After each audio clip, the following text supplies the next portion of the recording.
اسی طریقے سے ایک اور حدیث دیکھیں، صحیح مسلم کی ہے 2199 حدیث پاک، اور سنن ابن ماجہ میں 3515۔ یہ دو حدیثیں، یعنی دو کتابوں میں ایک حدیث نقل ہے۔ وہ کیا ہے؟ حضرت جابر رضی اللہ تعالیٰ عنہ بیان کرتے ہیں کہ رسول اللہ صلی اللہ علیہ وسلم نے ہمیں دم کرنے سے منع فرما دیا۔ اب یہ دیکھیں، جو بعض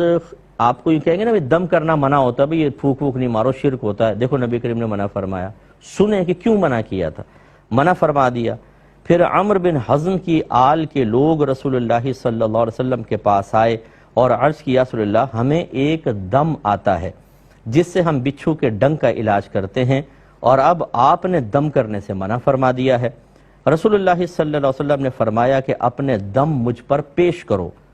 پھر آپ نے فرمایا کہ وہ پیش کیا ہوگا تو فرمایا اس میں کوئی حرج نہیں ہے، تم میں سے جو شخص اپنے بھائی کو نفع پہنچا سکتا ہو وہ اپنے بھائی کو نفع پہنچائے۔ اس حدیث نے فیصلہ کر دیا ہے۔ میں کاش میں کہتا ہوں کہ آپ جو یہ پوسٹیں بھیجتے ہیں نا،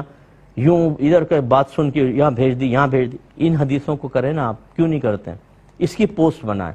ان کو بھیجیں، عام کریں لوگوں کو۔ نبی کریم صلی اللہ علیہ وسلم نے جس دم سے منع فرمایا وہ دم تھے جو کلمات کفر و شرک پر مبتلا تھے، ان کو منع کر دیا۔ اس لیے سرکار نے فرمایا اپنے دم میرے سامنے پیش کرو، جو منتر پڑھتے ہو یا جو بھی کلمات پڑھتے ہو پیش کرو، صحیح ہوں گے تو ٹھیک ہے کرو،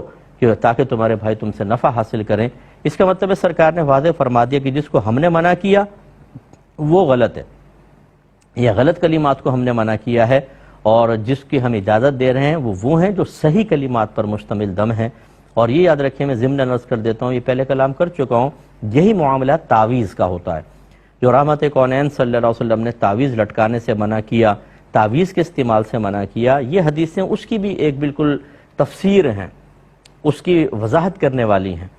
جو کفار کے زمانے کے تعویذات تھے وہ کلمات کفر و شرک پر مشتمل تھے، انہیں سرکار نے منع فرمایا ان کو نہ لٹکاؤ،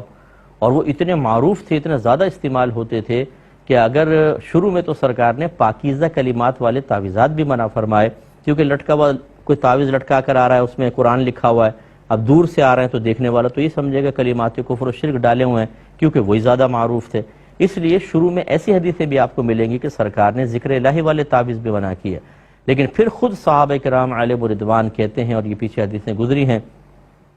کہ ہم بچوں کے گلوں میں یہ لکھ کر لٹکا دیا کرتے تھے، اعوذ بکلمات اللہ التامات من شر ما خلق،